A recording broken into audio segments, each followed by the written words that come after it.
Assalamualaikum warahmatullahi wabarakatuh.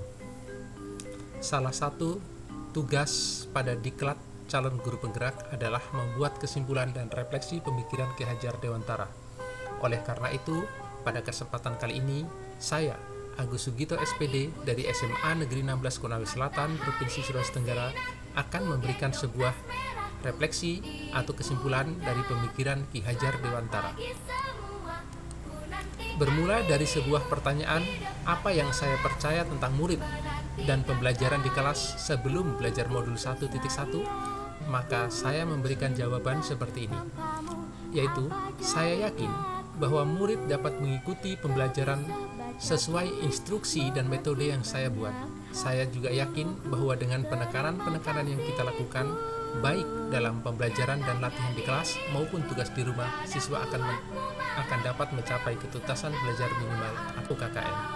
Saya juga berpendapat bahwa tugas kita sebagai guru hanyalah mengajarkan pelajaran sesuai mata pelajaran yang kita aku, dan tugas kita adalah menjadikan murid pintar pada mata pelajaran yang kita ajarkan dengan metode yang kita pilih.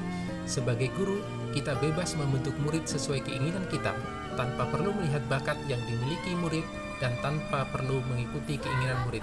Jadi, kita guru bebas melakukan pembelajaran dengan cara apapun yang kita kehendaki. Saya tidak pernah memikirkan betapa beratnya beban murid yang harus mengikuti berbagai macam pelajaran dengan berbagai karakter guru. Yang saya pikirkan adalah bagaimana murid bisa mencapai ketuntasan belajar minimal pada pelajaran saya. Yang tidak tuntas saya berikan remedial agar bisa tuntas. Kenyataannya, sampai remedial ketiga masih ada yang tidak tuntas. Dalam hal ini saya menyalahkan murid karena tidak mau belajar dengan baik, tanpa mencari tahu kelemahan saya dalam mengajar. Kemudian pertanyaan berikutnya, apa yang berubah dari pemikiran dan perilaku saya setelah belajar modul 1.1? Setelah mempelajari modul ini, saya mengetahui beberapa pemikiran luhur dari Ki Hajar Dewantara. Yang pertama, bahwa pendidikan harus memerdekakan batin manusia. Pendidikan tidak boleh dilakukan dengan keterpaksaan dan harus menggunakan dasar tertib dan damai, tata tentram, dan kelangsungan kehidupan batin serta kecintaan pada tanah air menjadi prioritas. Yang selanjutnya, manusia memiliki daya cipta, karsa, dan karya.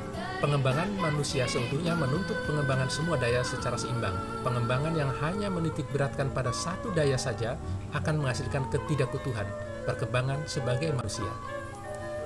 Pendidikan yang hanya menitik beratkan pada aspek intelektual belaka akan menjauhkan murid pada masyarakatnya. Jika ini berlanjut, akan menghasilkan manusia yang kurang humanis. Pendidikan menggunakan metode Among, yaitu dalam mendidik, guru harus memiliki rasa cinta kasih terhadap muridnya dengan memperhatikan bakat, minat, dan kemampuan murid dan menumbuhkan daya inisiatif serta kreativitas murid. Setelah mengetahui beberapa pemikiran Ki Hajar Dewantara tersebut, maka saya berusaha melakukan pembelajaran yang lebih baik, lebih menyenangkan, agar murid tidak merasa terpaksa untuk belajar, tetapi belajar atas kesadaran dan kemauan sendiri. Saya berpikir bahwa setiap murid sudah mempunyai bakat alamiah yang dibawanya sejak lahir, dan tugas saya sebagai guru adalah membimbing agar bakat itu mewujud dalam kehidupannya. Bagian terakhir dari kesimpulan ini adalah apa yang bisa saya terapkan lebih baik agar kelas saya mencerminkan pemikiran Ki Hajar Dewantara. Setelah mempelajari modul ini, saya akan menerapkan pembelajaran dengan menerapkan nilai-nilai karakter yang mengarah pada terciptanya profil pelajar Pancasila dan menggunakan metode bermain dalam pembelajaran agar proses belajar menjadi lebih menyenangkan. Berkata dan berperilaku yang baik agar bisa menjadi teladan bagi murid, mengembangkan pembelajaran berkelompok untuk mengembangkan keterampilan berkolaborasi, menghargai pendapat orang lain, dan menghargai perbedaan. Demikian kesimpulan yang dapat saya berikan. Salam bahagia, salam merdeka belajar. Jangan lupa klik subscribe dan komen positif. Terima kasih.